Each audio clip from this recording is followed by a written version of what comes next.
Is Andrew here?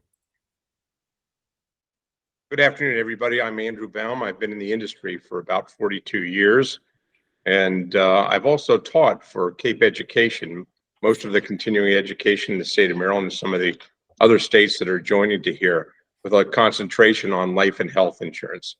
Thank you. Great. Next, we'll go to Mukta Bain.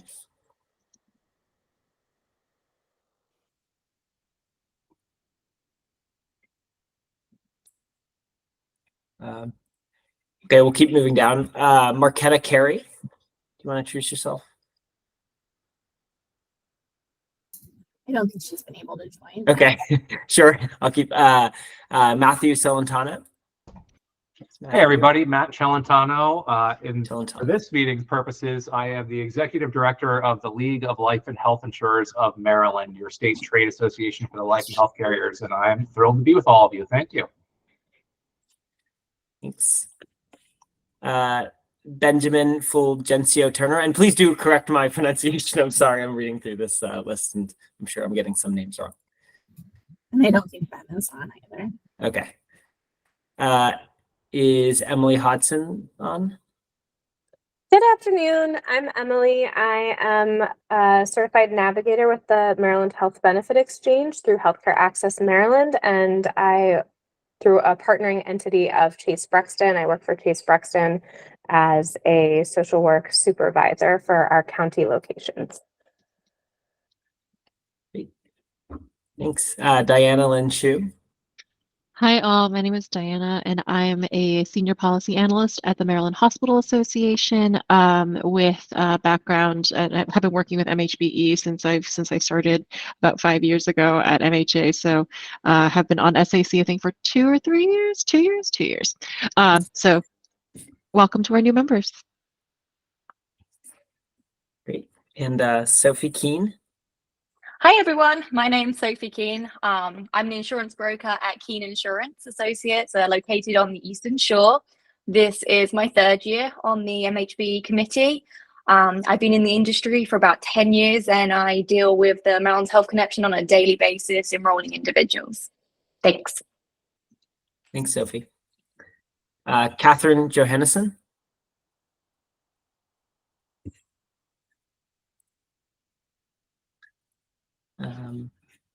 Okay. Evelyn Johnson. Evelyn on. Okay. Where are we now? Stephanie Clapper. Hi, I'm Deputy Director at Maryland Healthcare for All. We're a consumer advocacy organization and our mission is quality, affordable healthcare for all Marylanders. Thank you. Carmen Larson.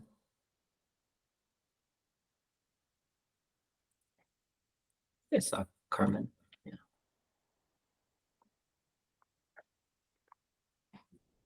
Carmen, are you able to introduce yourself?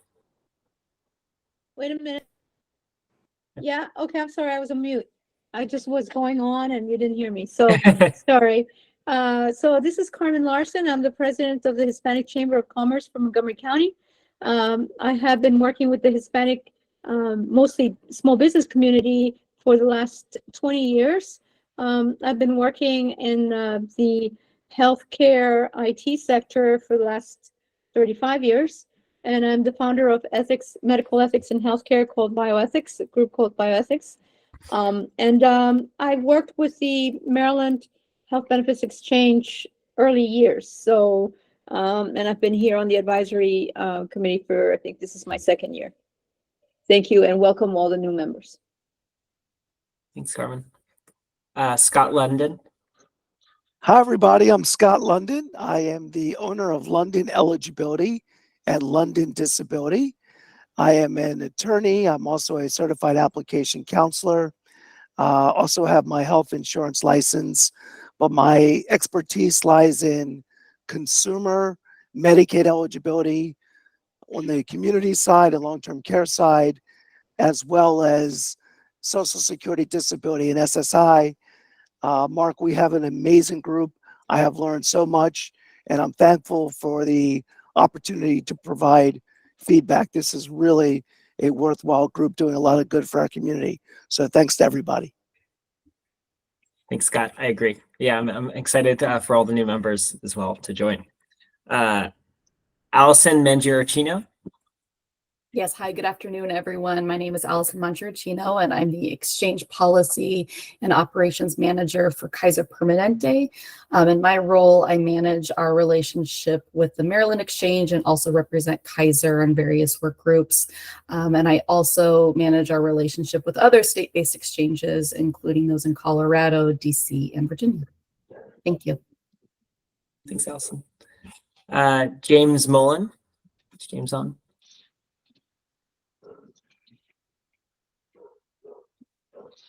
I don't see James on. So Yvette Okenda Baruz. Hi, good afternoon. I am a retired family physician. I have worked my entire career in Maryland, initially with a private practice for 19 years, after which I transitioned to work for an FQAC, Chase Braxton. And I was with them for 9 years. And I ended my career working for Care First as a medical director for 6 years. Happy to be here. Thanks. Marie-Therese Oyalawo.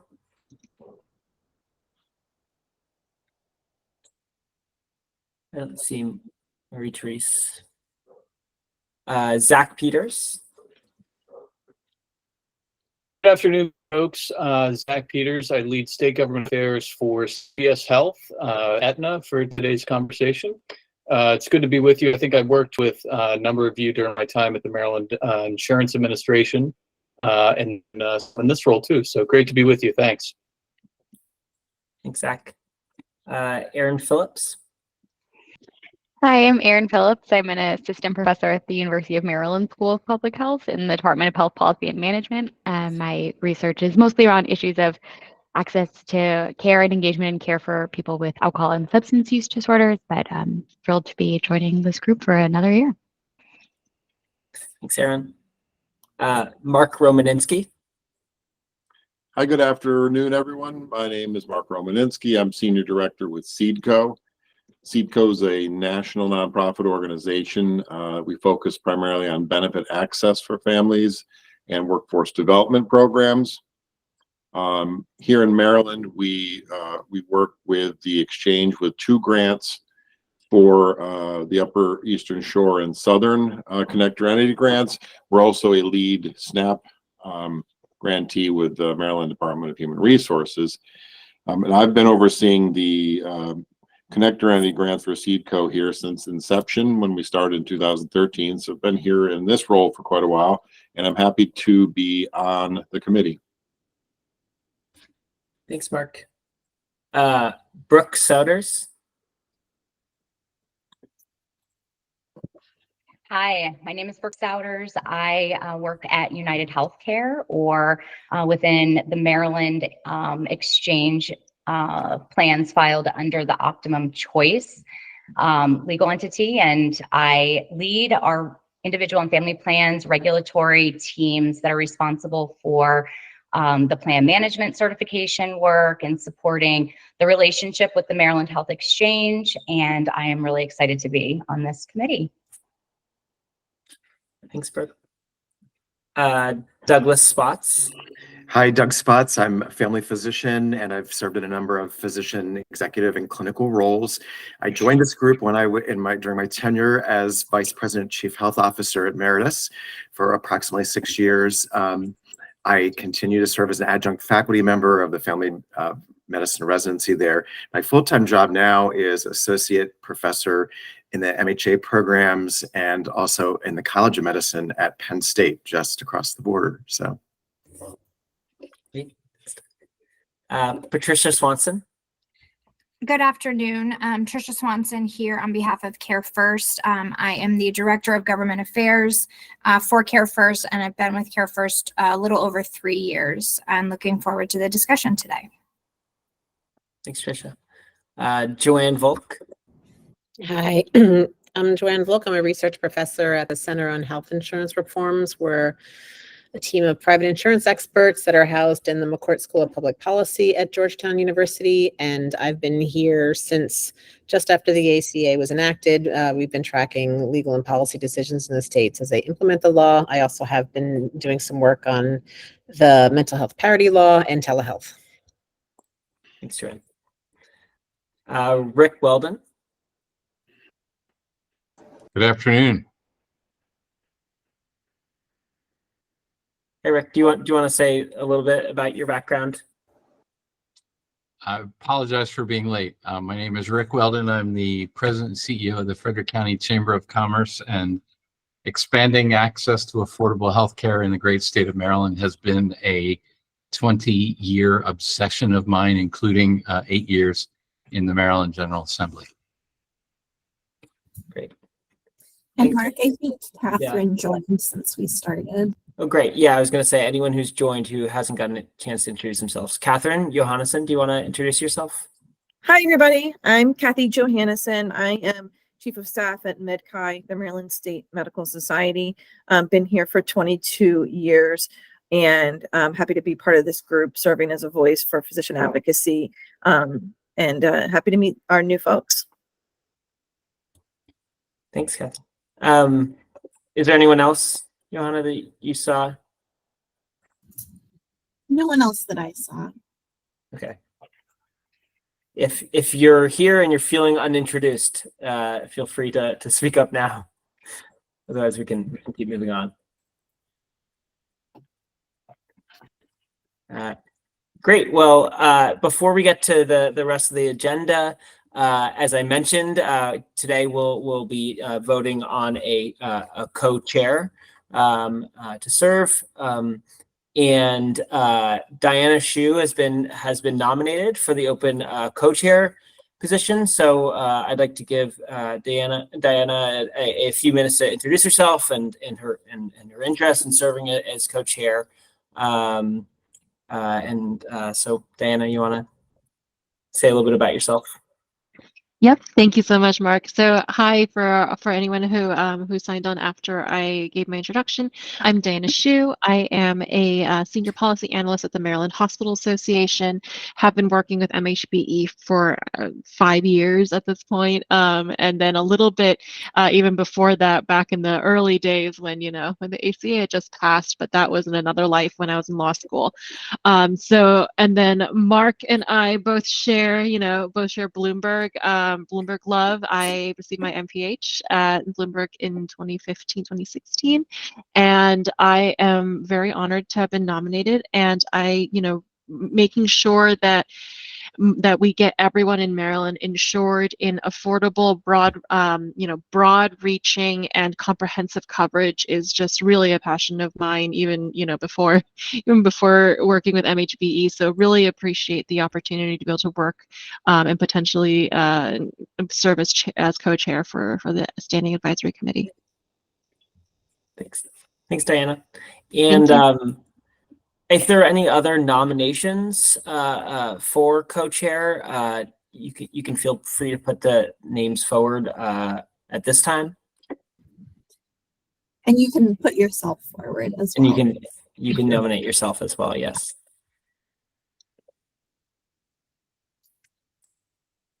Okay. Hearing no other nominations, I move to approve Diana Shu as a co-chair of the Standing Advisory Committee for 2024. Can I get a second for this motion? Second. Great. And are there any nay or abstaining votes?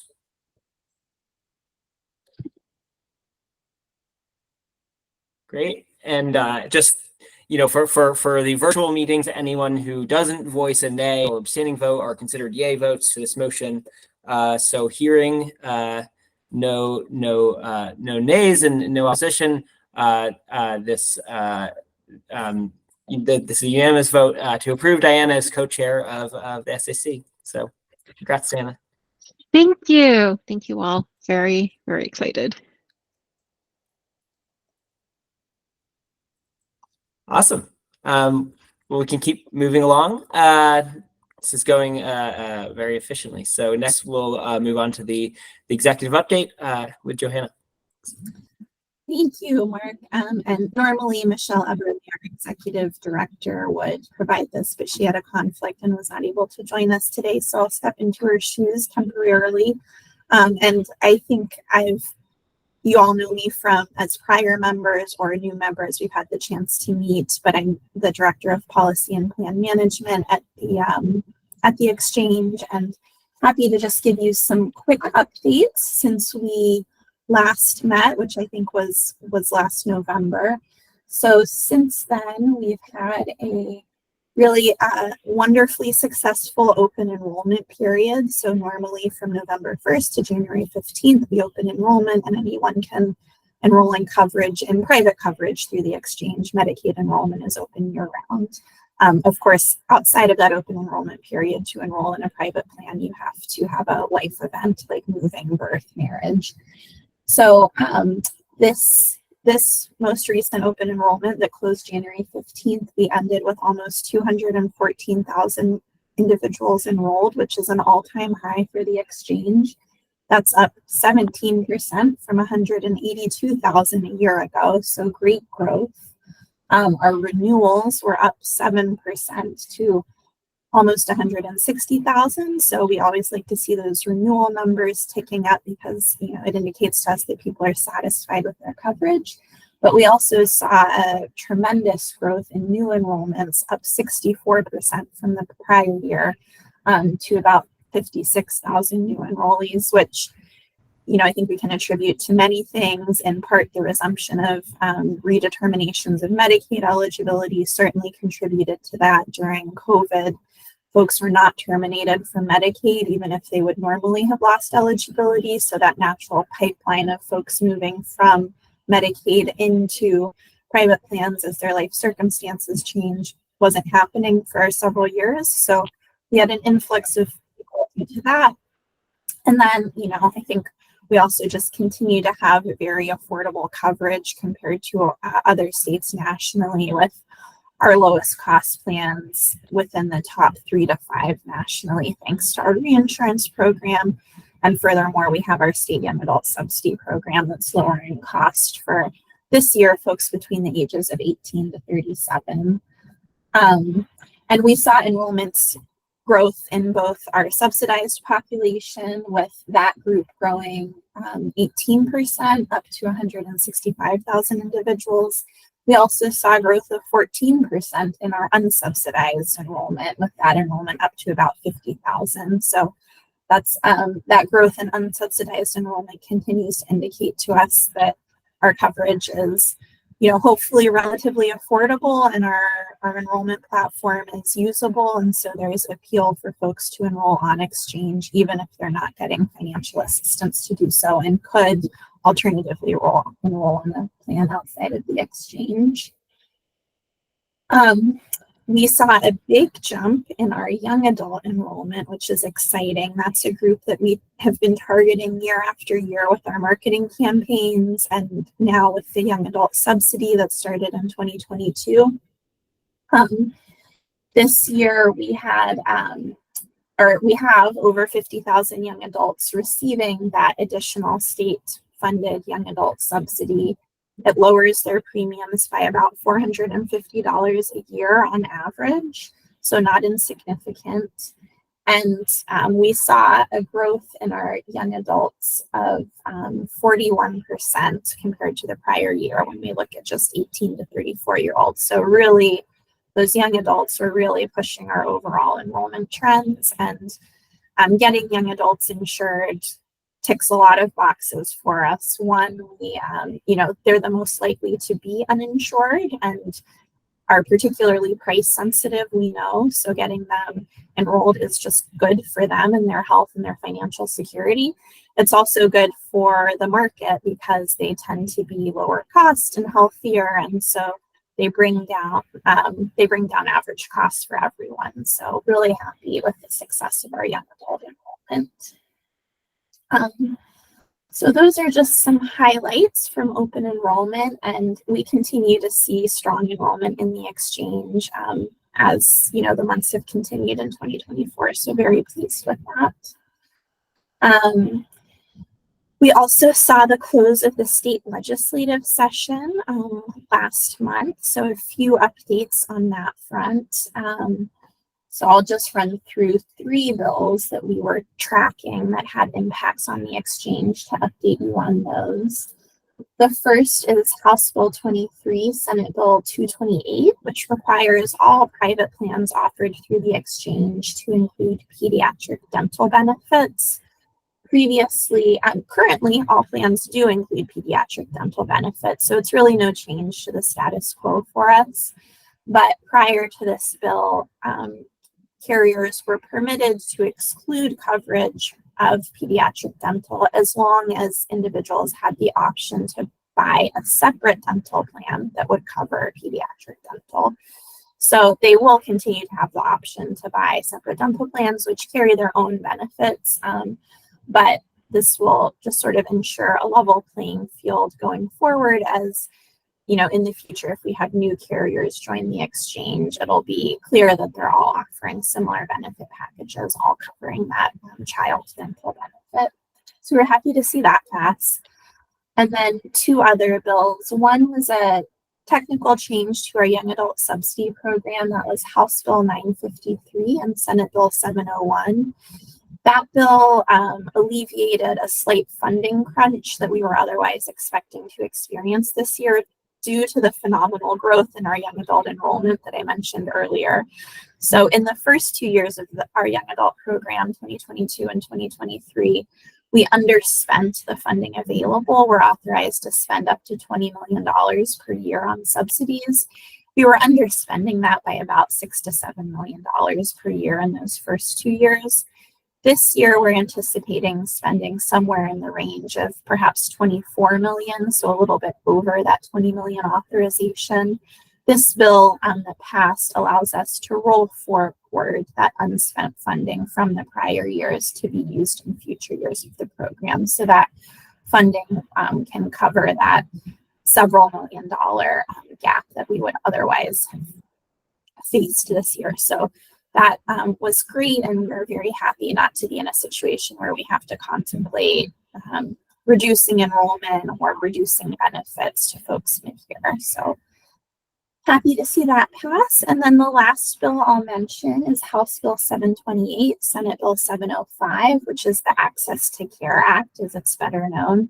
That bill has been through several iterations in the last few years in the state legislature and passed this year, and it authorizes the exchange to apply for an amendment to our 1332 waiver with the federal government. That 1332 waiver allows us to waive certain provisions of federal law, and so what this amendment will do will waive the prohibition on undocumented individuals enrolling through the exchange. So currently, undocumented individuals can enroll off exchange. There's no citizenship requirement to enroll in private coverage off exchange, but to enroll on exchange, you have to be a citizen or otherwise legally present. This will open enrollment to folks who don't meet those citizenship or legal presence criteria. They will not be eligible for any federal or state subsidies, so they will have to pay full price for their coverage. But we do see benefits to the exchange beyond just the subsidies that we offer, including our extensive consumer assistance, both in person and through our call center, which supports over 200 languages, the ease of using our platform to compare and enroll in plans, and the ability of families of mixed citizenship statuses where perhaps the children are citizens but the parents are not, to enroll on one application rather than having to pursue enrollment through different channels. So we will be working to implement that over the next year and a half with the goal of having it in place for open enrollment in 2025, coverage starting January 1st, 2026. Yeah, Matt. Oh, Johanna, I can wait to the end, but I had a particular question here, if you don't mind. Sure. I saw the announcement I guess it was yesterday, from the Biden administration about raising or reversing, sort of lifting the restrictions on Affordable Care Act provisions to DACA recipients. So how is that going to interplay with the access to care implementation? Right. Thank you. That was perfect timing. That was next on my list of updates to provide. So yes, as Matt said, previously individuals who had DACA status were not eligible to enroll through the exchange and not eligible for financial assistance. So the federal government has changed their regulations on that front. So starting this open enrollment in 2024 for coverage starting I think in late 2024 or January 1, 2025, individuals who are here with DACA status will be able to enroll. They'll only be eligible for private plans, not Medicaid. So there's that limitation. So I think that does interplay somewhat in that previously they would have been in the population that could have enrolled without financial assistance once we implemented access to care. Now they're going to get to enroll a year earlier than they would have otherwise been able to without that federal change, and they're going to be eligible for financial assistance on their private plans. So they won't be part of the population that we're implementing for in 2026. But yes, that just came out, so we're just looking at that now and kind of getting ready to. I appreciate it. Thank you, John. Yep, of course. And that's it for my exchange updates. And I was just going to share one personal update, which is that I'm expecting my second child in early June, and so we'll be out until mid-September. So I'll miss the next couple of SAC meetings, but you guys will be in excellent hands with Amelia and your co-chairs and our board liaison, Aika. Thank you all, everybody. So very excited for that. But yes, I'll be pretty busy over the summer. And I think that's it for me. Oh, yes, Scott. Joanna, number one, congratulations on your addition to B. That's amazing. That's really great. Your presentation, as always, from MHB's is excellent, very informative, and very dense in a good way. You had a lot of accomplishments this legislative session. I was wondering if you or your team has a written summary. You've done it in past years, and I find it very useful, and I rely on that throughout the year. I'm just wondering if you had done one for this past session. Absolutely. We have a couple of summary slides on the legislative items and also on our statistics from open enrollment that Amelia can send out after the meeting. That would be great. Thanks again, and congratulations. Thank you. Joanne. Yeah. First of all, I see I have to learn how to share my reactions. This is a very active group. But just on the pediatric dental, just so I understand, does that mean that every marketplace plan must now embed or include in the medical plan pediatric dental? Correct. Okay. And there's still going to be standalone dental plans that include some pediatric benefits. Are they different from that which would be embedded, like going beyond to non-routine care or something? Like, how would you distinguish what's going to be available in the standalone dental plans? So the standalone dental plans have different cost sharing, for example, like the pediatric dental may still be subject to the overall deductibles and max out of pockets in the medical, whereas if you get a standalone dental plan, you could have lower deductible, lower max out of pocket for the child benefit. In terms of the actual benefits covered, I think they could also exceed what is covered in the medical benefit. So there may still be reasons that folks who are looking specifically for pediatric dental might want a standalone dental plan. Okay. And they also cover adult too. I mean, the standalones include some adult too. Okay. Yeah, we have child only pediatric, and then we have adult and child pediatric. Okay. Thank you.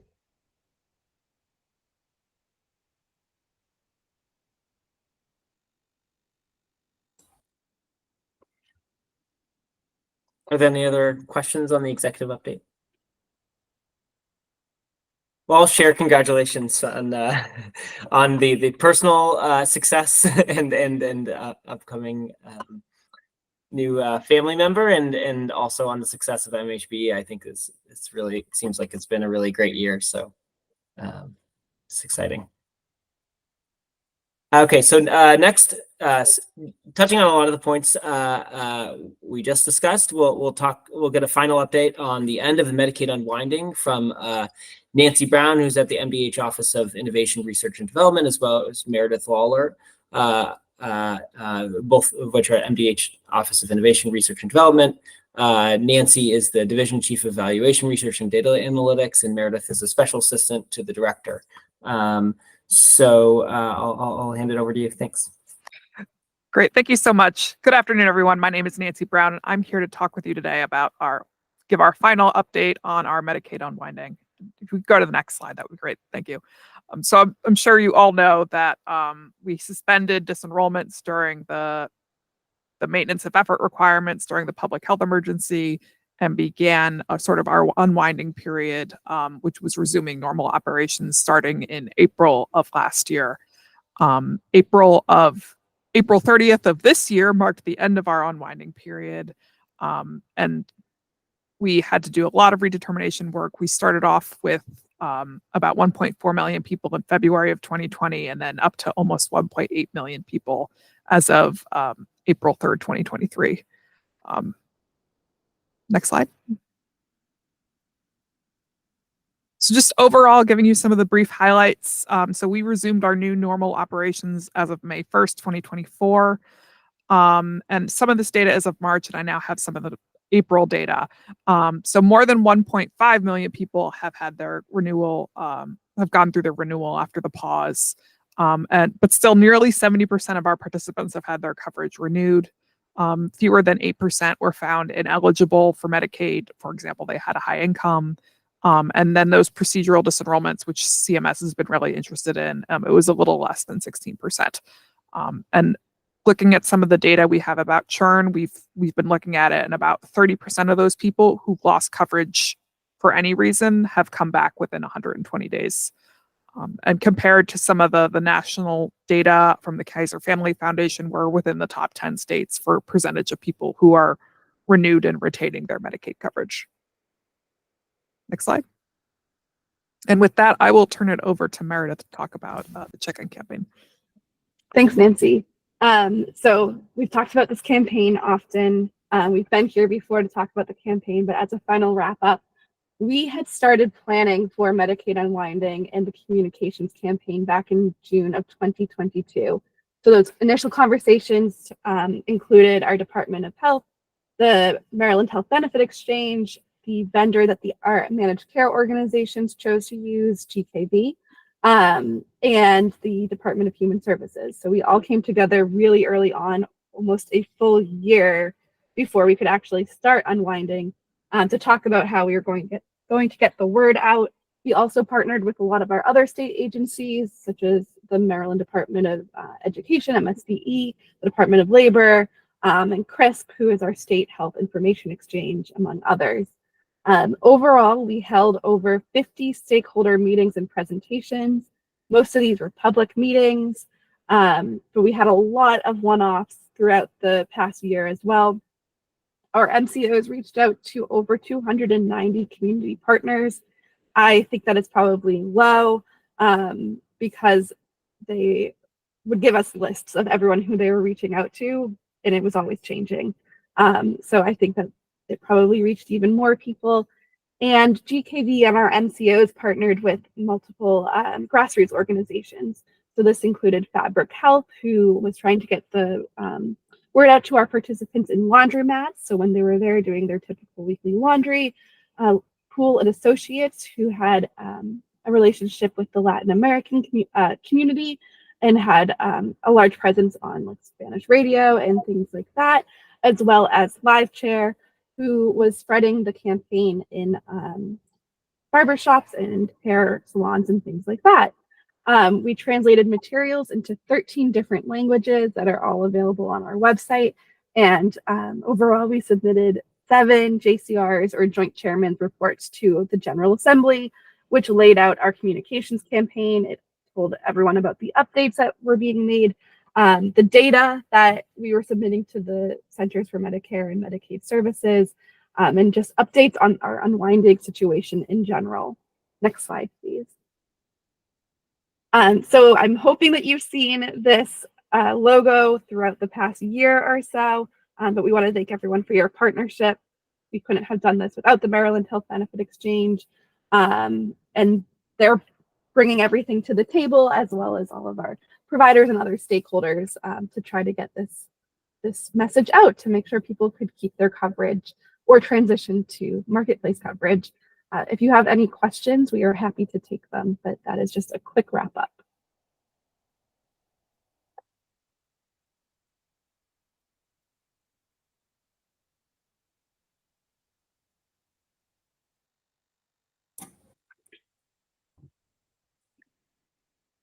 Great. Well, I don't hear any questions. This is a great update, and it's really amazing all the work that went into this and the multifaceted approach to making sure people know about the program. Great. Well, I think we'll move on then to the presentation on the HB 413 reinsurance work group report. Bradley Bobin, who's chief actuary at the Maryland Insurance Administration, will present. All right, hi, thank you for having me here today. Next slide, please. So with some background, House Bill 413 was a 2022 piece of legislation, and it required the MIA in consultation with the MHBE and MHCC to report to the governor and the General Assembly on the impact of the state reinsurance program. Among what we were supposed to look at, we were supposed to consider whether the level of funding was appropriate, taking into account future population and premium growth. We were to consider whether the assessment was appropriately apportioned among carriers, should be broadened to include other business sectors, or should be supplemented with general funds.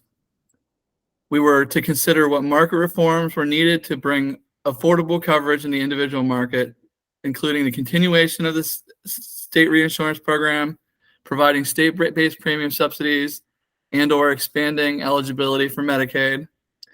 And we were to evaluate the design of the program, including whether the program parameters were appropriate in light of other market reforms at the state and federal level, including young adult subsidies, easy enrollment program, other special enrollment periods, and premium subsidies available under the American Rescue Plan Act. Next slide, please. So the summary of our findings was, one, that no changes should be made to the design, the parameters, the state funding mechanism, the sources, or the amount of the state reinsurance program. This conclusion was drawn for several reasons. First is, the program has been a huge success, lowering rates by 32% to be amongst the lowest in the nation. The actuarial modeling has shown that the 1% assessment that's being charged is sufficient to cover costs to the end of the current waiver in 2028, even in the most adverse scenario where the ARPA subsidies expire. And the current funding source is stable and is accounted for in rates already, so no upward pressure or disruption. Next slide, please. The second major recommendation was that there should be consideration of 4 state-based market reform subsidy programs that could further improve affordability. These subsidy programs are the continuation of the young adult subsidy program, which has been working really well, especially this year with the Medicaid disenrollment and the surge in enrollment that the exchange has seen. There should be consideration of an adoption of a general state-based premium subsidy program, not limited by age. There should be consideration of the adoption of a cost-sharing reduction subsidy program to not reduce just the premium, but also to provide more affordable and accessible care when a subscriber goes to use it. And there should be consideration of an adoption of a state-based premium subsidy for some or all undocumented persons. But for all of these, the current 1% assessment is not sufficient to be covering these. And so new funding sources beyond the current assessment would be required to implement any of these.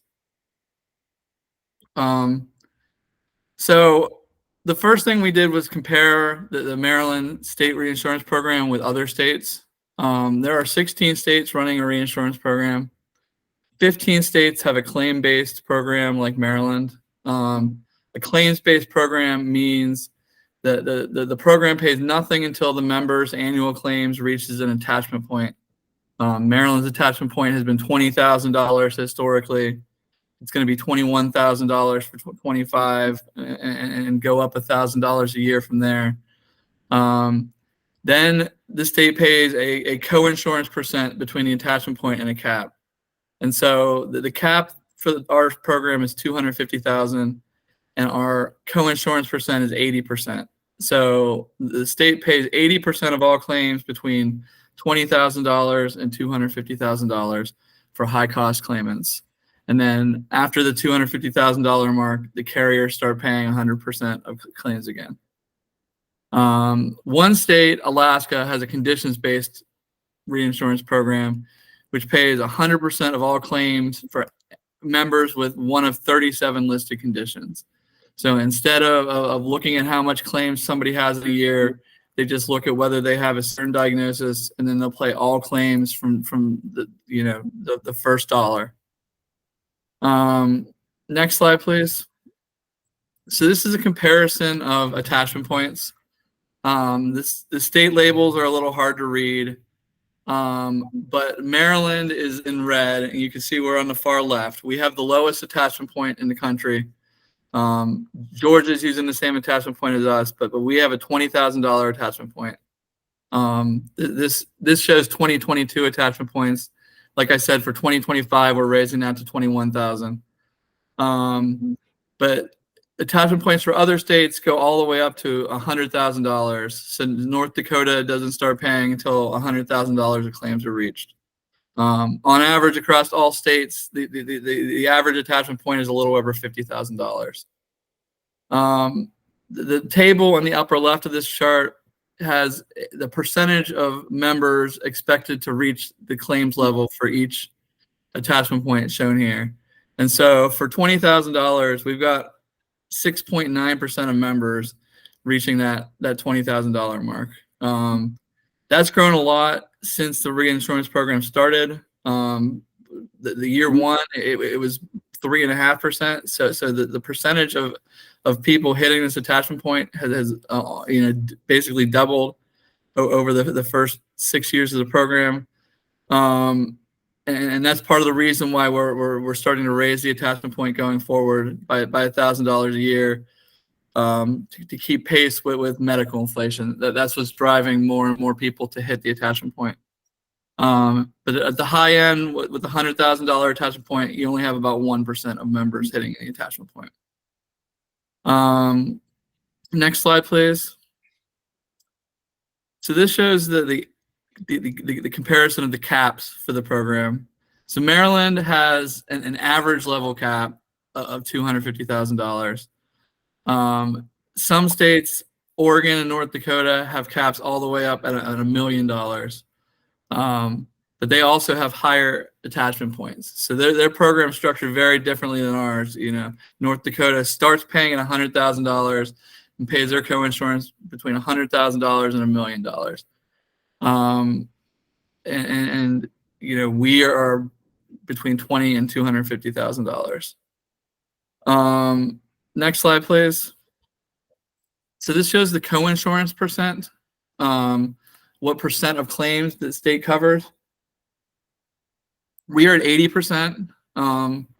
That's towards the high end of things. One state, Maine, pays 100% of claims after their attachment point, but every other state pays, a lower percentage than us. The average percentage is 60% nationwide.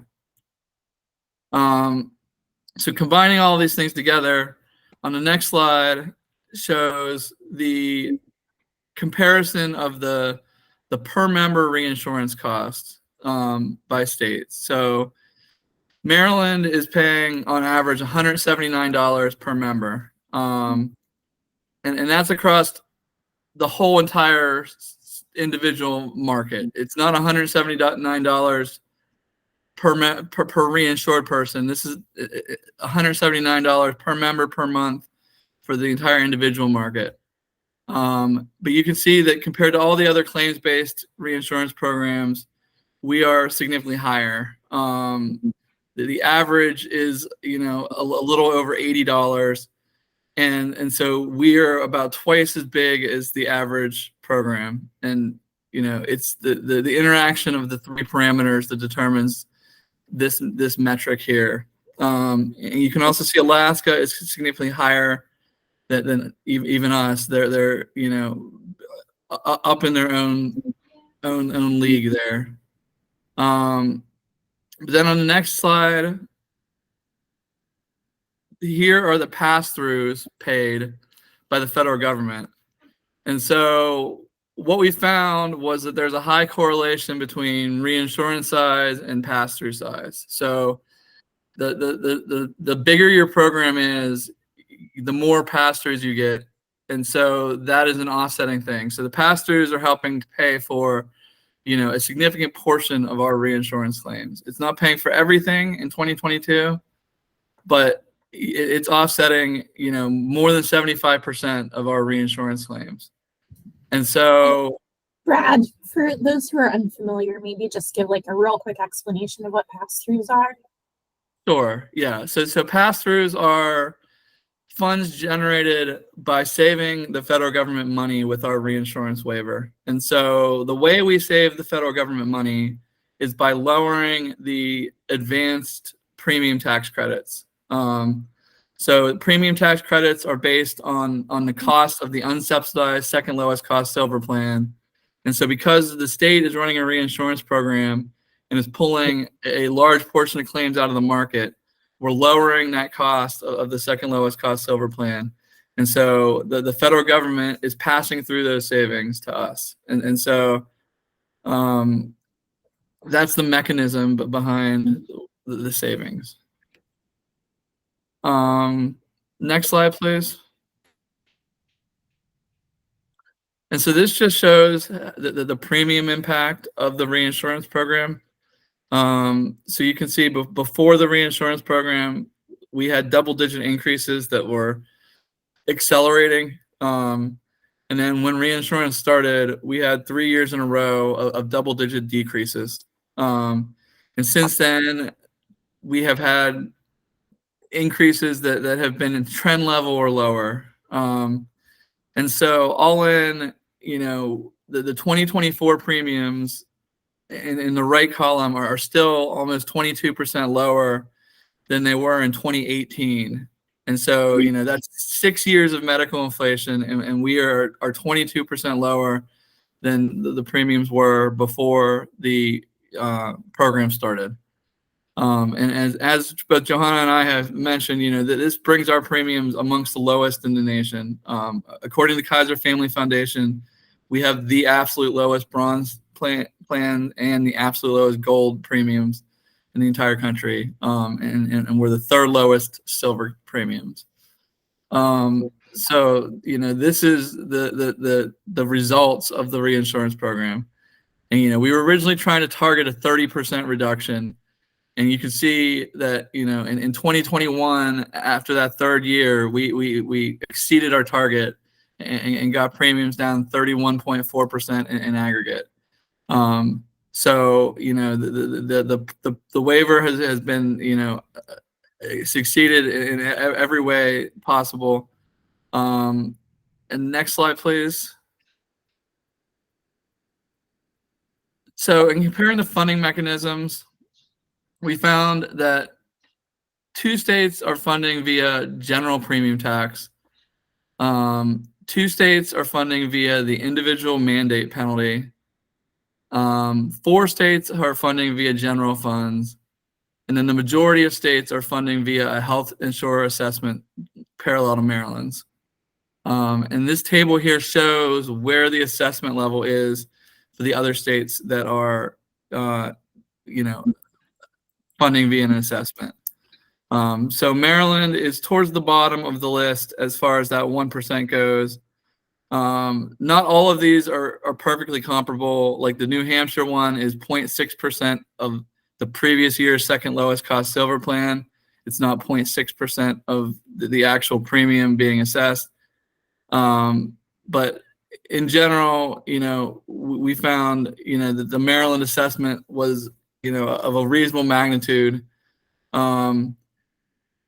Next slide. So these are the projections. These projections are from last year. They haven't been updated to reflect any more recent information from this year. But these projections show the projected funding in two scenarios. At the top is the scenario where the ARPA subsidies continue indefinitely. At the bottom is where ARPA subsidies expire. So the first row is the reinsurance payment, how much we expect to pay out. So we're expecting to pay out $578 million in 2024, rising to $706 million in 2029. The second is other program outflows. That's the young adult subsidy program and the health equity grants. Those were, those were from a 2020 bill, I believe.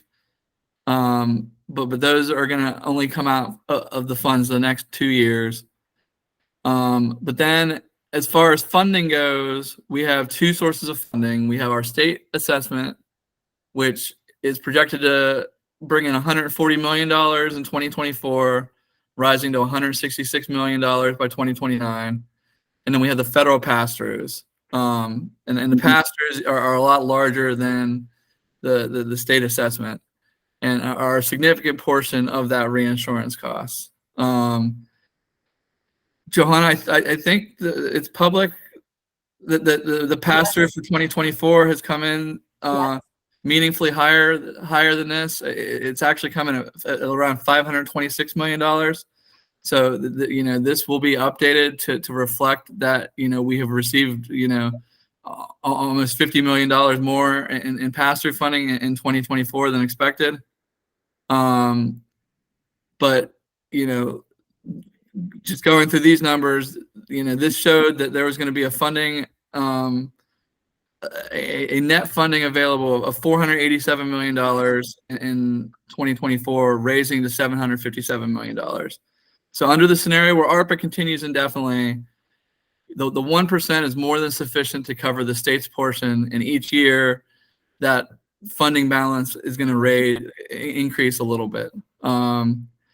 Under the scenario below where ARPA expires after 2025, which is what current law says, so this will happen unless the federal legislature acts, you can see that the reinsurance cost drops a little bit. In 2026, instead of $626 million, the projection is $619 million. But you can also see that the federal pass-throughs drop a lot more, from $525 million to $416 million. And that's because of the ARPA subsidies. The ARPA subsidies have extended the subsidies to a lot more people. It removed the limit of 400%. So families and individuals over 400% who are paying more than 8.5% of their income can get a subsidy now. But if the ARPA subsidies expire, it's going to revert to having a cliff at 400%, where if you make 399%, you're eligible for subsidies, but at 400%, you become ineligible. So that's the driver of that drop in federal pass-throughs. So in this scenario, we have the state funding balance dropping to $279 million at the end of the period. So that as mentioned before, that this shows that the 1% is enough in either scenario. But the $279 million left over at the end is less than 2 years of state funding. And so if we want to keep extending the reinsurance program, which we do, if ARPA expires, the 1% is not going to be sufficient long term. But we've focused on the next waiver period, and the 1% is sufficient in either scenario. Next slide, please. So one thing we modeled was what it would cost for the state to replace the ARPA subsidies with their own state subsidies. And so the model cost is very significant. It's $150 million in 2026, raising to $166 million in 2028. But the disruption from the ARPA subsidies, going away is also going to be very significant. We would expect very large enrollment losses as people saw their premiums rise. For subsidized people, on average, ARPA, on average, ARPA decreased subsidized premiums by 30%. And so seeing a 40% increase, which is what you do, what the increase is when you go back to 1.0, it is going to cause a sticker shock for a lot of people. And so, we wanted to model for the General Assembly what this would cost if they were, wanted to take action. Next slide, please. So this slide is a little hard to see.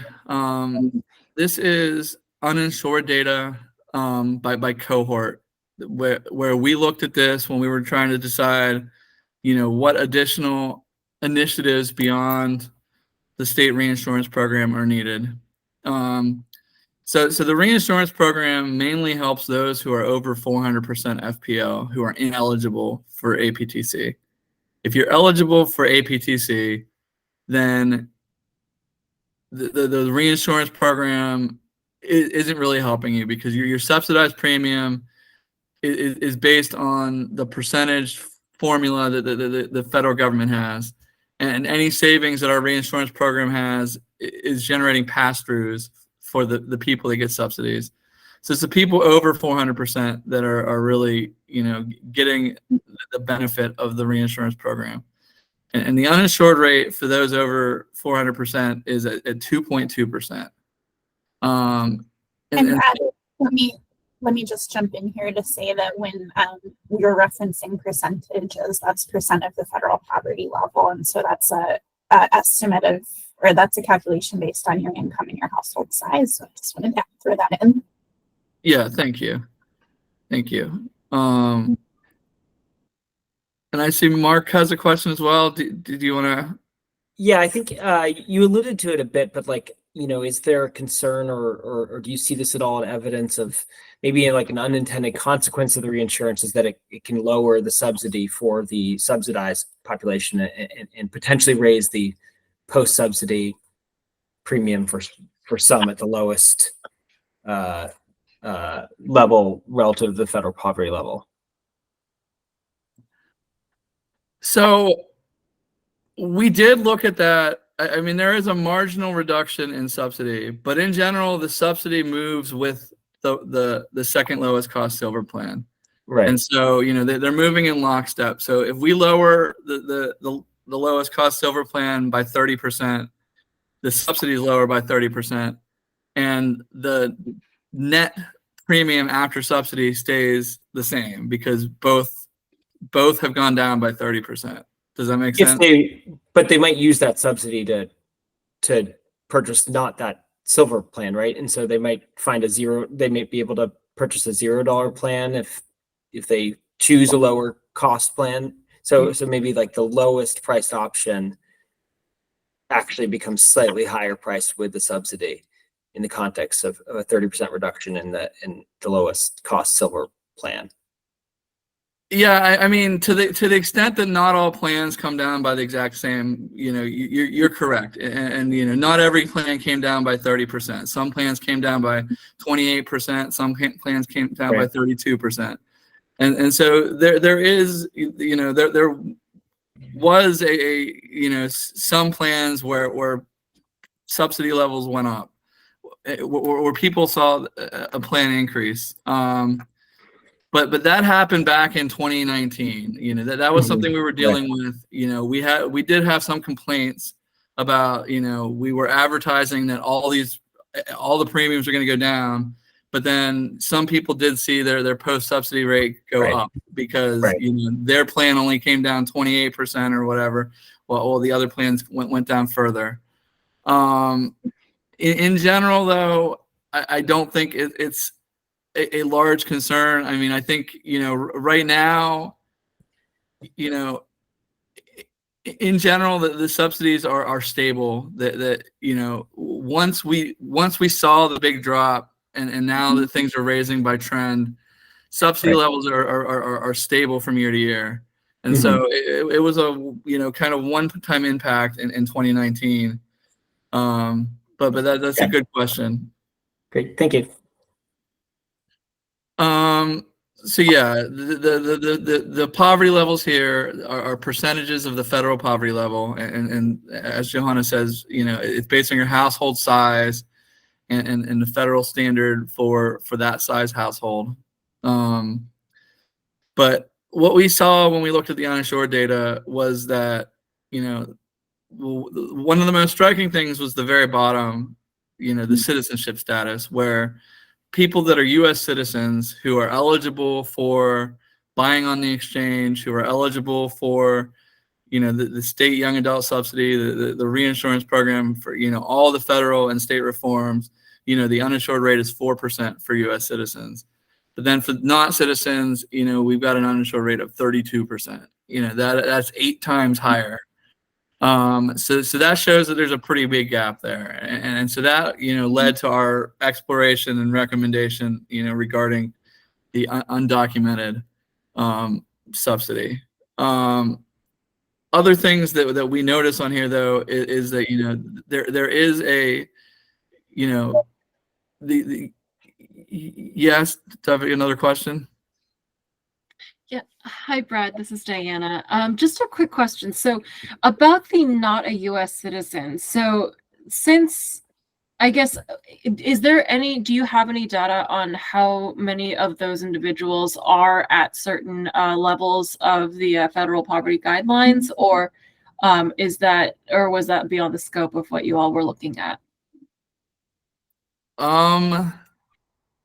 We did have that data, yes. We had estimates. Okay. And there's going to be a slide, I think, coming up that shows some breakdown. Oh, perfect. Okay. No, I don't think I did include it. I do think we do have it. It's part of the report. Oh, I think I did include it, and so yeah, it's one of the upcoming slides. Great, thank you. So some of the other things we noticed was, you know, the young adult, you know, cohort does have a high uninsured rate. You know, the 19 to 25 and 26 to 34 are the highest ages. So, you know, continuing the young adult program makes sense to the extent that, you know, those are the ages where the uninsured rate is the highest. But, you know, there are also a significant number of uninsured in you know, the 35 to 64 bracket as well. And other states that are running premium tax programs, you know, have programs that are not restricted by age. So, you know, we thought there was merit in both ideas, in both continuing the young adult subsidy, but also in expanding it to all ages. And then, you know, by federal poverty level, you know, even though there are subsidies available, you know, that subsidized population still has a, you know, significantly higher uninsured rate than the 400% plus. And so, you know, that's part of the idea of, you know, driving the cost share subsidies that, you know, that right now, that even though these, you know, that 139 to 250% range, a lot of those people have free plans available to them. but the free plans might not have, attractive enough cost shares. And so, helping to reduce those cost shares and drive that enrollment is part of the rationale for the cost share recommendation. Yes, Matt. Thanks, Brad. I think this chart is super helpful, but also shows that the tail is all the time. Like, this is not a new chart. And I think, in sort of the way it's segmented is that we've always had a significant portion of the uninsured that just don't know about existing programs, right? I think Rick Weldon will remember in 2009 when we passed the Working Families and Small Business Act, which extended Medicaid to like 150, 200,000 Marylanders. The state's original estimate was 100,000. And we got so many more because we found that there were so many Marylanders that just had no idea that there was free or affordable healthcare out there. And with a really intense outreach effort, we found pockets of people that we could get covered. And I know, Joanne, this is something you see across the country, is that if we don't continue to do outreach and enrollment, we're never going to really solve this problem. So when I see numbers like 12% of Maryland's uninsured is still on the 0 to 138 federal poverty level, those folks are eligible. And now with redeterminations and the churn that's going to be created, I think that the exchange and all their great work on outreach and education and navigators is going to be really crucial as we continue to go through the next couple of years. Just wanted to point that out. Thanks. Yeah, I think those are great points. And yeah, there's a lot of people that are eligible and outreach is definitely key. All right, next slide, please. So this is a comparison of various subsidy programs in other states compared to the federal subsidy and compared to Maryland subsidy. So the original ACA subsidy is that dotted red line. This is all put in terms of expected percent of household income. So at the low end, the subsidy used to require the federal subsidy used to require those at the lowest level at 138%. That's just above Medicaid threshold to contribute 3% of their household income. And then that went up at higher levels to a little over 9% of their household income. And then the solid red line is the ARPA subsidies. And so those, came down meaningfully. So that's the 30 to 40% premium reduction that those who were subsidized saw. The federal contribution came down at almost all levels. And it extends beyond the chart now. You can draw a flat line to the right, and every income level above 400%, you're not expected to contribute any more than 8.5% of your household income. Now you can see where Maryland is, the yellow line, that's for the young adult subsidy. So young adults up to 200% are expected to contribute nothing. And then after 200%, you can see that, from 200 to 400%, we are 2.5% below that federal line. So the federal line tops out at 8.5%. And so young adults only have to pay 6% of their income at 400% FPL. And then between those two lines basically are the other states that are running their programs. They're not running young adult programs. They're running, resident programs, but Massachusetts, Vermont, Washington, they are shown, and in Connecticut as well, are shown, as a comparison. And so, this is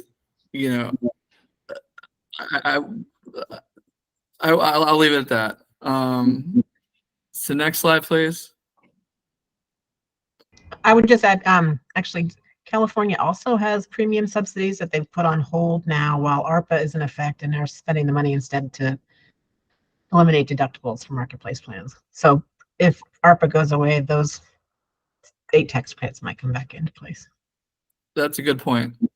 And yeah, they do have a backup plan for if ARPA goes into effect or goes away. So as far as the cost of a premium subsidy, we modeled four different scenarios, from a $40 per member per month subsidy up to $125 per member per month. This is generally in line with what other states are doing. The $40 subsidy is our average for young adults, and 125 is about the highest that we see other states paying. Yes, Diana? I know that we tend to think about these costs in per member per month, but do you have any numbers on how many individuals have been touched by the reinsurance program, like in total? What do you mean touched by the reinsurance program? Like, of course, has had claims paid through the reinsurance program. Yeah, we have those numbers. It was about 0.9% of members last time, the last year that we have data for.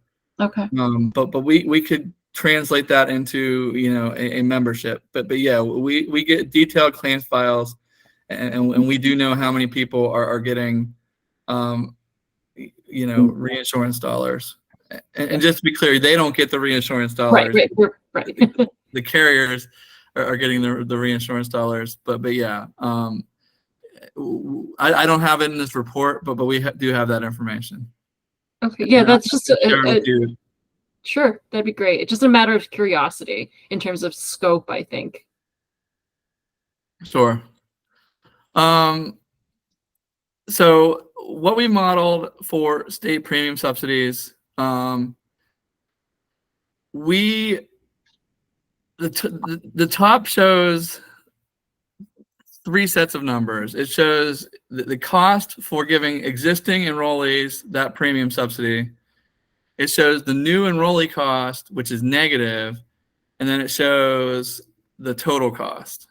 And so the reason new enrollees are negative is because we are expected to generate more pass-throughs than the actual program cost if we were to run a state subsidy. So by bringing more people into the market, the state subsidy would be enticing people that are already eligible for federal subsidies into the market.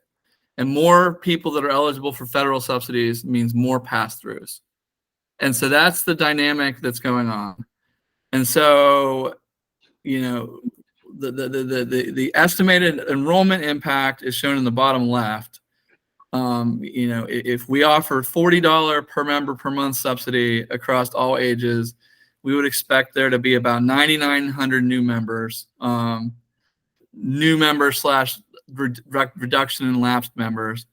But those 9,900 people would generate additional pass-throughs and generate savings on the order of, the $9.4 million shown on the top chart.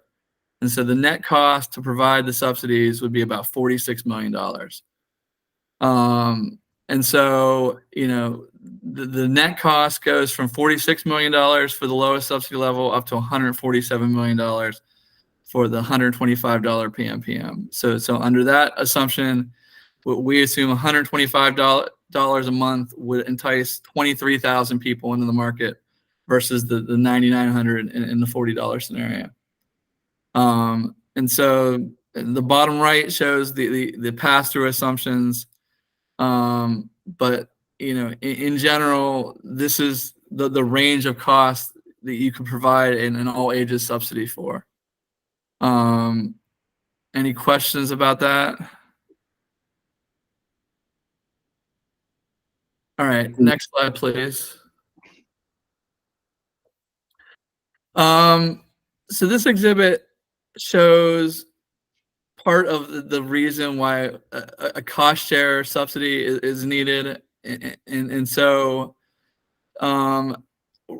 this is a chart that shows different ranges of FPL levels. It shows, in the third column, there's the annual earnings. This is a household of one. We did this illustration for a household of four as well, but I just brought the household of one. But then you have the annual premium. So you can see for the lowest lowest level, you got a premium of 0. The federal subsidies get you all the way down to 0. And then you can see as the income increases, your annual premium increases until you don't get any subsidies. So, there's people in the 350 to 400 range aren't getting any subsidies. They're paying the full cost of $41.70 a year. But then the plan that they're buying has an out-of-pocket max that is equal to, on the low end, only $2,000, but on the higher end, it's a $7,350 out-of-pocket max. And so if you look at what your premium plus your out-of-pocket max is, then you can pay up to $11,520 for people over 350%. And then when we convert that to a percent of income, which is the metric that the premium subsidies are pegged to, you can see that for certain cohorts, for those in the 200 to 300% range, they're paying 25% of their income if they actually hit their out-of-pocket max. Now, granted, most people don't hit their out-of-pocket max, but it's a very high level, and shows why some of the cost shares are really really high relative to income. Next slide, please. So the modeling computed what kind of we did 2 sets of modeling for cost share reductions. One set was for those under 200% FPL. Those people are already eligible for significant cost sharing from the federal government. They're in either an 87% CSR or a 94% CSR. What those percentages mean is that on average, the insurance carrier should be paying 94% of your allowed costs, and you should be responsible for 6%. And so, these are both close to what would be considered a platinum level. But these are, given to those people under 200% FPL. But, there are several other states that have additional cost sharing subsidies for these members. And the cost to provide those subsidies would be, this was estimated per 1% AV. So to increase it from 87% to 88%, it would cost about $7.42 per member per month, which is about $1.3 million a year. To increase the 94% from 94% to 95% would be about $2.5 million per year. So we did it this way because there were other states were all over the board on how subsidized they made these lower incomes. Some only gave 1 or 2% cost share reduction subsidies. Others would bring them all the way up, to 100%. And so, if you wanted to compute how much it would cost to bring the 94% up to 100%, that's a 6% difference in actuarial value. So you would multiply that 2.5 million by 6%. Then we also modeled subsidies for those in the 200 to 300% range. And this is something that other states are not doing. But what we modeled was, right now, these people are best off by taking a gold plan. Because in our state, gold plans are cheaper than silver plans because of CSR loading. That means that the federal government defunded cost sharing reductions, and carriers still have to give cost sharing reductions. And so carriers have to build them into premiums, and carriers build them into silver on exchange premiums only. And so the silver on exchange premiums get this load for all the cost share reductions, and that makes them more expensive than gold. So for those in this 200 to 300% range, they are best off by going to gold. So we modeled, what would be the cost to give them a cost sharing reduction subsidy on gold that brought it up to the platinum level, that brought them from 80% to 90% actuarial value. And if we assume that only the people currently in gold in this income range, it would be a $27.8 million cost.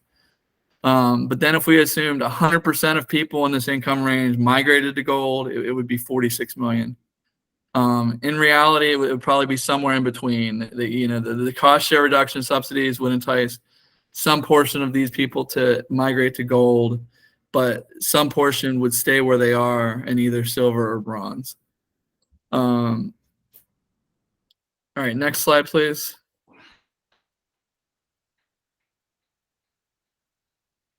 So this was your question before about the FPL for the undocumented.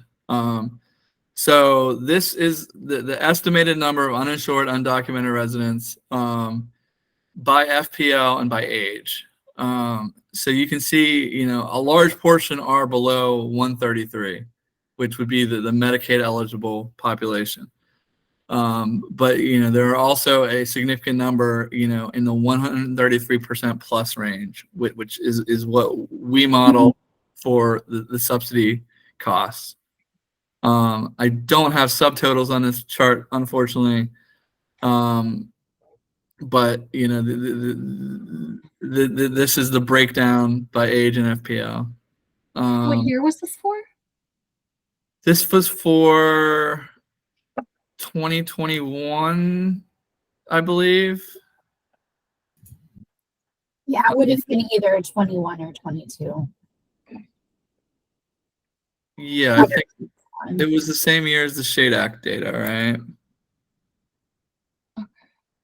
And that was for 2021. So I believe it's as of 2021. Got it. Interesting, because this is sort of just where my mind's going is with the Access to Care Act and folks who are ineligible for subsidies regardless of regardless of what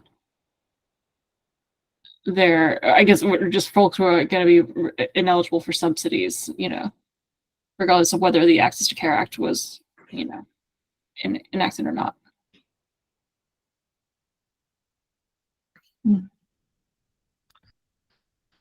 All right, next slide, please. All right, so as far as the costs for undocumented state subsidies go, we did 3 enrollment projections because the uptake is even more uncertain than the uptake normally. I mean, in general, uptake is always tough to model, but given the complexity of this, we wanted to give a range of enrollments. So on the low end, we assume 6,600 of those undocumented would enroll. On the high end, we assumed 20,000 would enroll. Even that 20,000 is only a little over half of the actual undocumented. But there's 3 components of cost that we modeled. So there's the premium subsidy costs, and that would is assuming that we're trying to replicate the federal premium subsidies. This doesn't include any young adult subsidy, but it just assumes that the state wants to provide subsidies equal to the federal subsidy at the ARPA level. And then there's the CSR costs. As I just said, the federal CSRs are unfunded, but the state CSRs can't be unfunded. And so if we were going to provide low income undocumented with the same plans that the citizens have, we would have to fund the reduction of cost sharing. And then third is the reinsurance costs. And so this cohort of people, if they were in the individual risk pool, they would be part of the reinsurance program, and their claims would be eligible for reinsurance, but they would not be generating any pass-throughs because there's no federal subsidies for this population. So there's no federal savings to be had. So those were the 3 components. that we modeled. And then you can see at the right, we've got a total cost of $48 million in the low uptake scenario, up to $152 million in the high uptake scenario. And then the next slide should show the details by age. And so this doesn't break it down by FPL, but it does break it down by age. So you can see, you know, for you know, if we wanted to do just a young adult undocumented program, you know, it could be relatively affordable compared to the entire all ages. This is the high scenario that totals to 152 million. But you can see that 18 to 25 cohort is, you know, only 11.3 million. The 26 to 34 is 15 million. You know, those two combined are, you know, significantly more affordable than the entire program. And you know, other states have done similar piecemeal enactions of this. You know, I think no state has given a, you know, subsidies to undocumented of all ages. That there's always been limits, and so, you know, we gave this breakout to show that the different costs by age. And you know, you can also see that the cost per member at the bottom, you know, older ages are significantly higher cost per member. All right, next slide, or Joanne. Yeah, just quickly, the 0 to 18, is that zero? Are they in Medicaid, or what? Can you explain that column? Yeah, our data shows that there's not a meaningful portion of children that are in the 0 to 18 range and would be eligible for our subsidies because, yes, they would be assumed to be of Medicaid CHIP age. And so there was a separate modeling exercise done, not with our House bill, but with, I can't remember what the House bill number was, but yes, they're assumed to be Medicaid / CHIP eligible. Okay, thank you.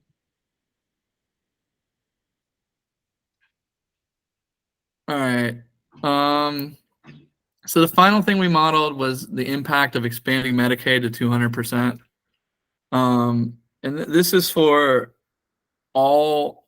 This is not for undocumented. We're back to, you know, looking at citizens again and eligible legal residents.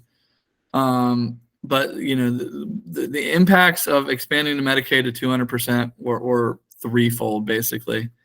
First, there was the direct cost of covering that population, and that was modeled by MDH, and they estimated $420 million cost, which would be split between the state and the federal government. And so there would be $210 million of state funds needed to cover this population.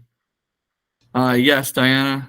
Sorry, just about the previous slide with the 0 to 18, and since those are undocumented, wouldn't they not be eligible for CHIP? I think the Healthy Babies Act only covers children and parents, undocumented individuals, for up to 1 year afterwards. So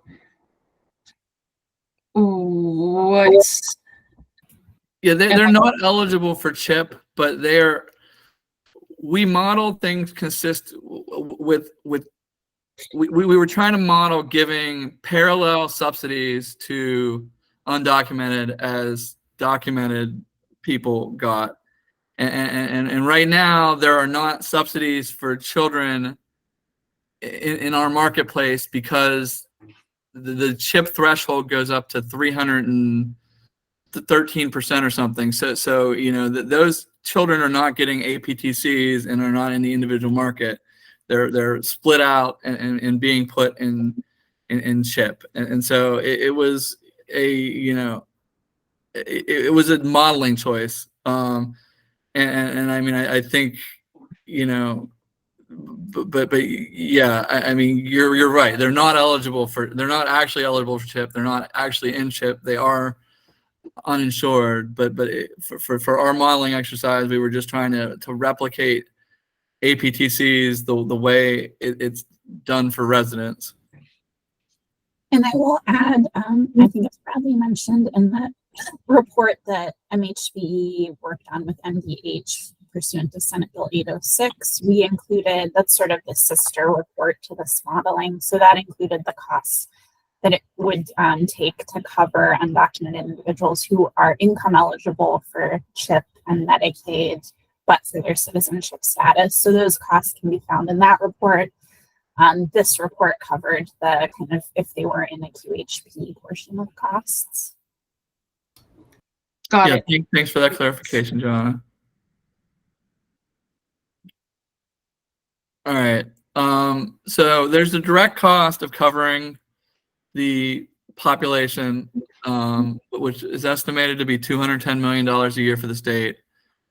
But then there are two side effects that are also pretty impactful. And the first is the first side effect is removing this population from the individual market will lower federal pass-throughs. And it would lower it by about $437 million by the end of the waiver period. And the reason why pass-throughs get lowered is because of that CSR load that I talked about before. That right now, because of the defunded CSRs, the silver plans are being loaded. The load is on the order of 25% higher than they would be otherwise.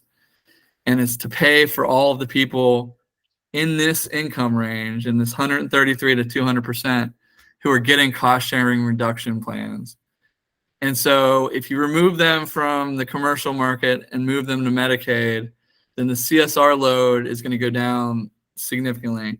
And you're going to have a lower silver plan. And that silver plan is what the federal premium subsidies are benchmarked to. And so that lowers the federal pass-throughs. And then the final would be the increased cost of those who take the APTC and buy a gold or bronze plan. And so on the next slide, I show how that works. So at the top, you have, if you have your benchmark plan that costs $352, and you have your APTC of $239, you get your post-subsidy premiums shown to the right.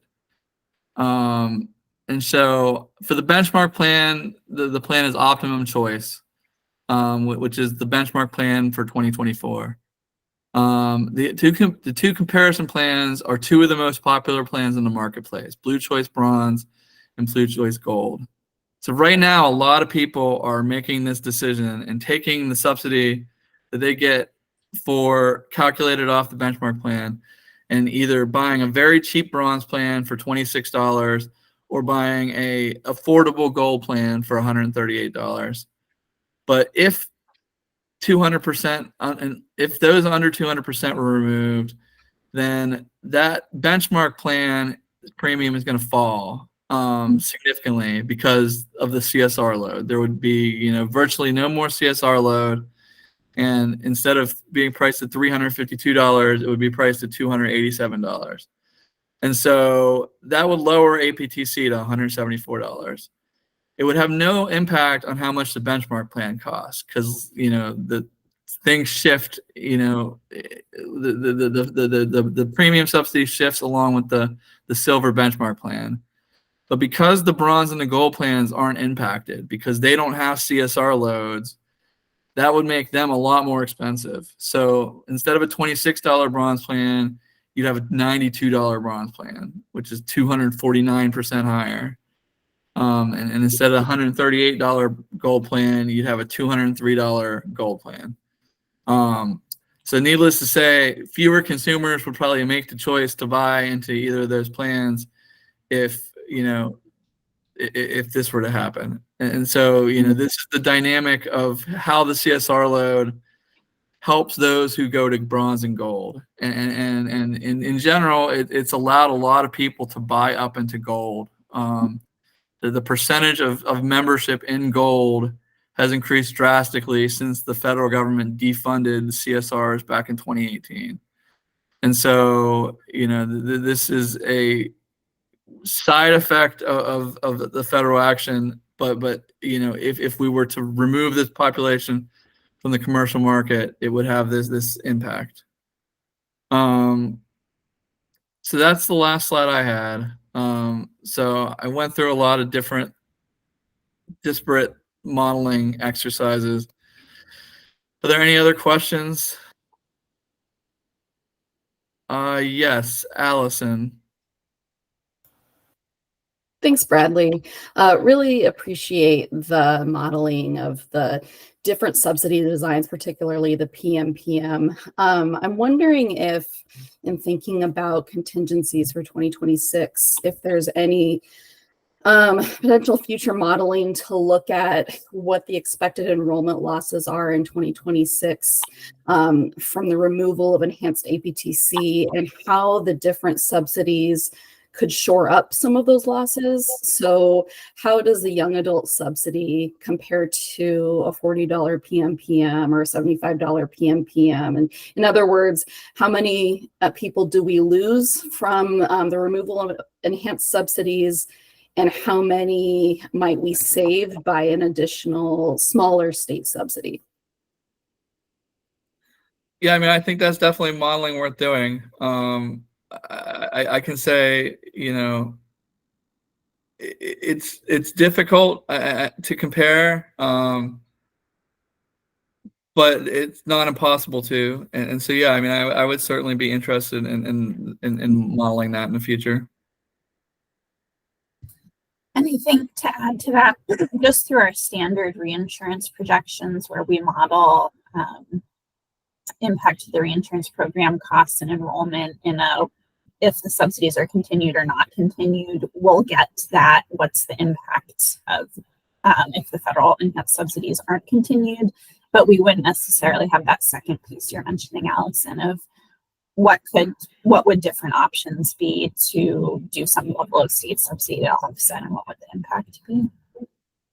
Okay, great. That's good to know. And I just mention it because we're seeing, for example, in Colorado, they're starting to look at contingencies and have looked at different ways of supplementing if that subsidy goes away, for example, replacing it entirely or replacing perhaps half of it. And it's just been really helpful to inform the policy discussion. We're hopeful that those subsidies extend, but it's definitely worthwhile planning for, worst case scenario. Thank you.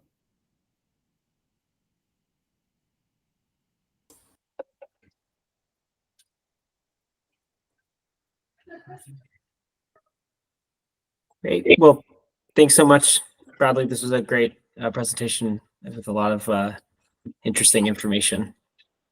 Thank you. Thank you.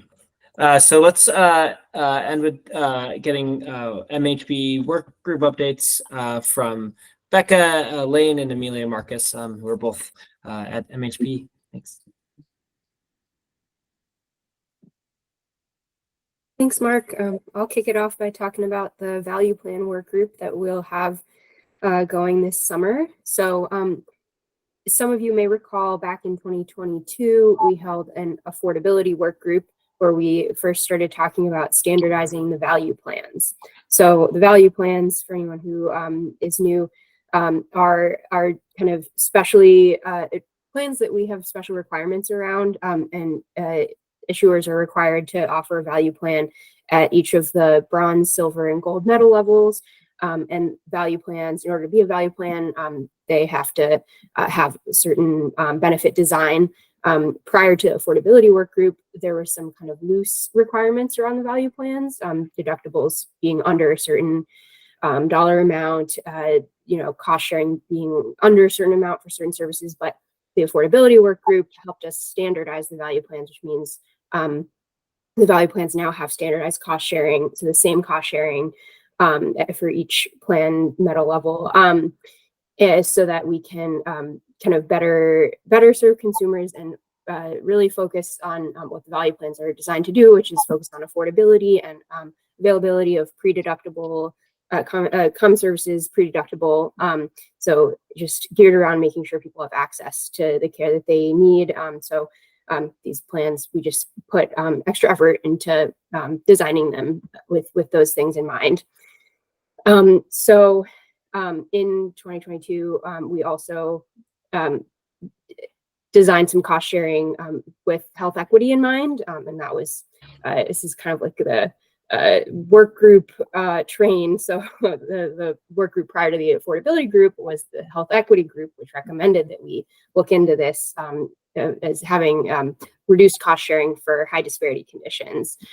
So the first one is diabetes, and our current value plans that were designed by the 2022 group have $0 cost sharing for a suite of diabetes care services. So what we're doing this summer, now that I've caught you all up, is to revisit the value plan standards and design the 2026 plans.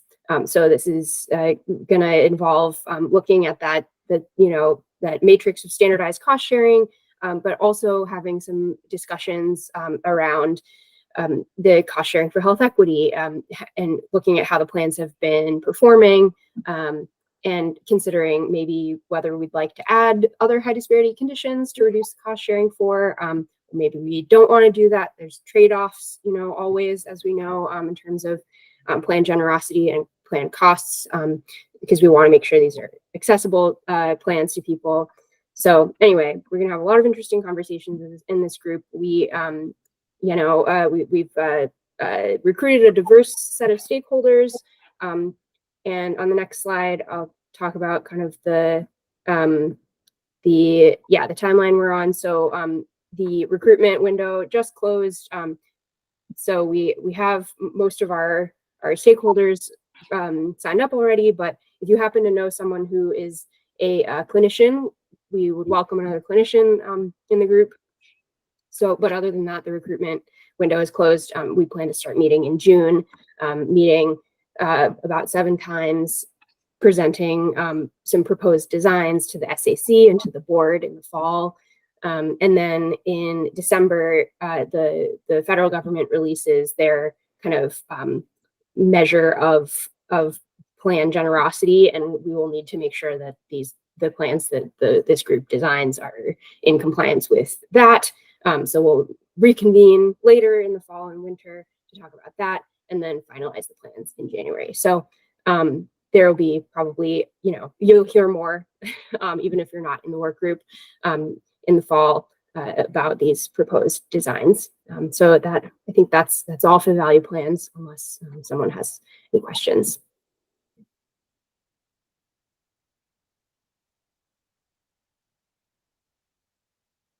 Okay, great. I can let Amelia talk about the next group. Thanks, Becca. Hi, everyone. I'm going to run through really quickly a second work group that MHBE is convening this summer and fall on the subject of consumer decision support.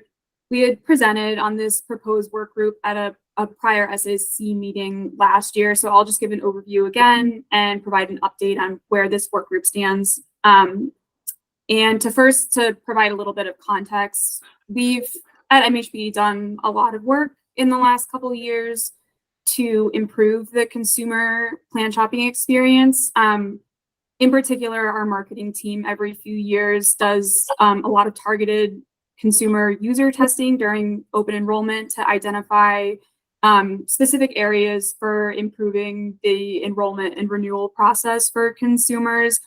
But in addition to all this work, we're also really interested in convening a wider group of stakeholders to have a larger discussion on this subject, because we know that consumers still face a lot of significant challenges when shopping for health plans around health literacy, choice overload with all the plans that are available on MHC, just to name a few. So to that end, we are convening a consumer decision support work group starting this summer. for the purpose of discussing areas to improve consumer decision support during the plan shopping process for consumers, both on the front end of the Maryland Health Connection website when consumers are using our plan shopping tool, we call it our Get an Estimate tool, and then also within the MHC application itself when consumers are filling out an application.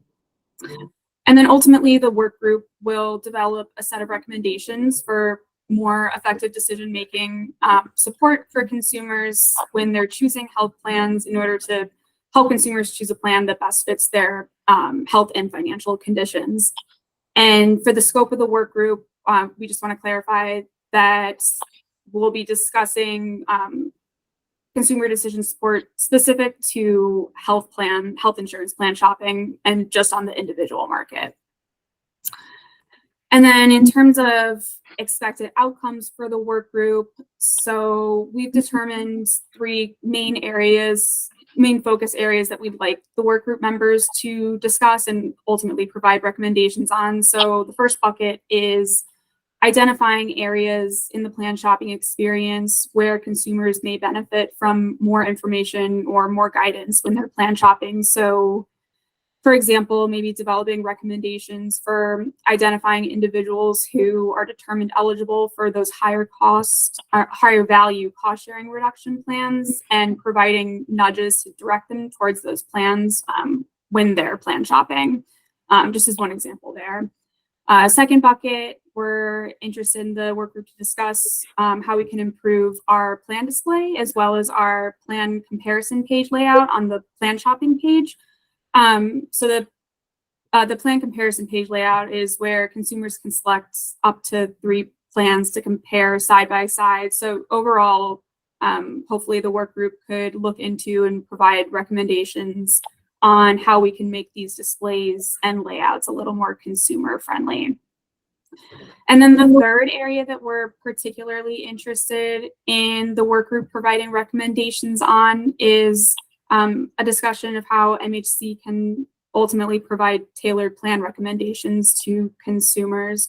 So we'd be looking in the work group at other states who have implemented tools that provide plan recommendations to their consumers. Washington is a good example of this. They have what they call their Smart Plan Finder plan shopping tool for consumers, which provides, if the consumers like, a list of up to 3 recommended plans for that consumer based on any healthcare utilization information that that consumer provided when they were going through the plan shopping tool. So those are the 3 major areas of focus that we plan for the work group to discuss, among others that they may deem valuable to discuss in this group. And ultimately, the work group discussions will produce a report of their recommendations for MHBE's consideration to implement.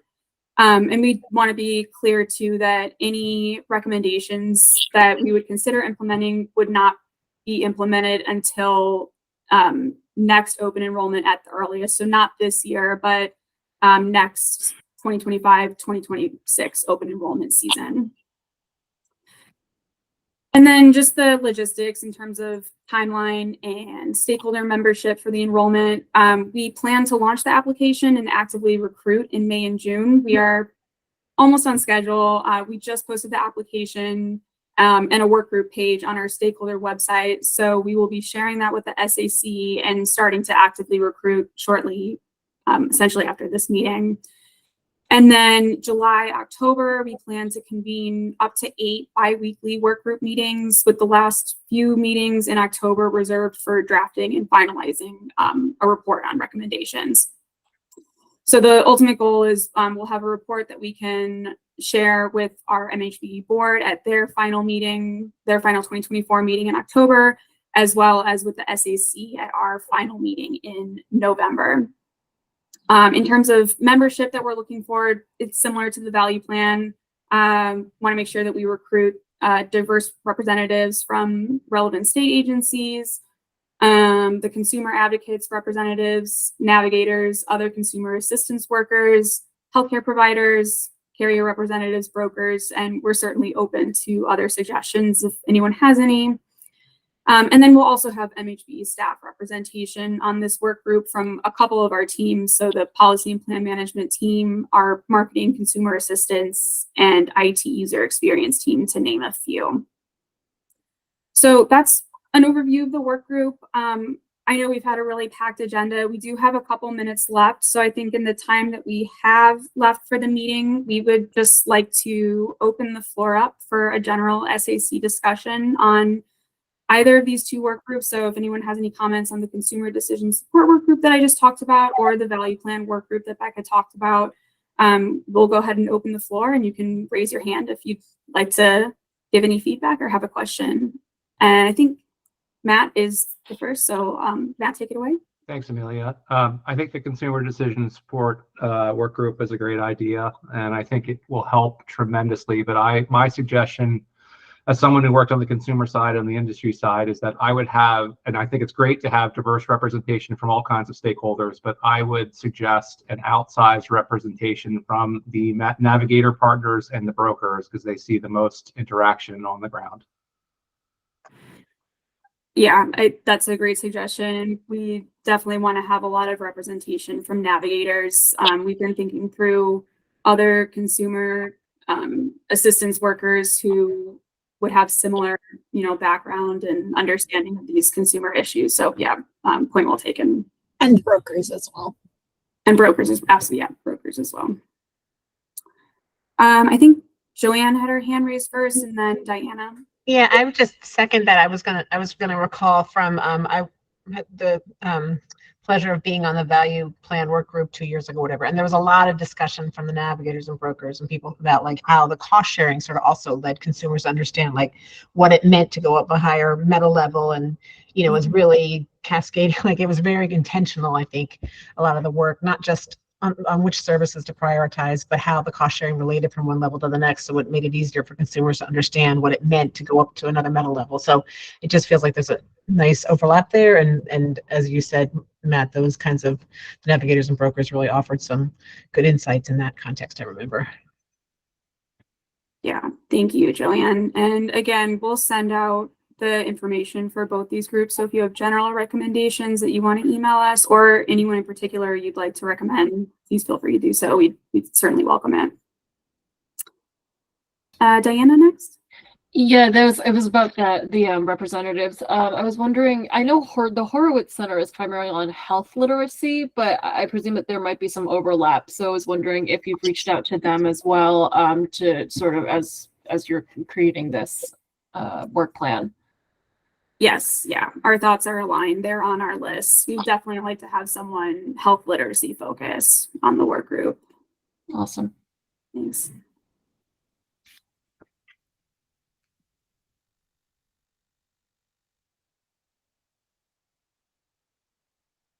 Any other final thoughts?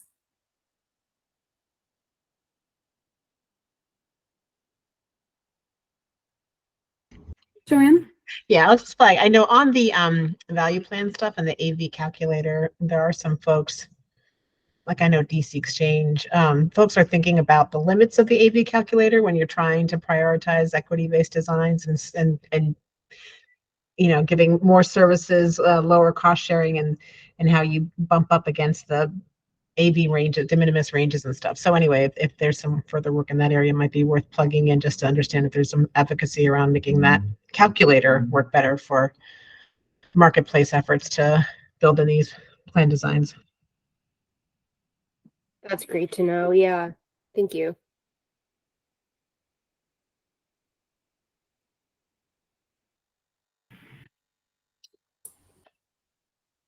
If there's no other comments, couple of minutes, if anyone has any other final thoughts, but if not, I will hand it back over to Mark for public comment and wrapping up.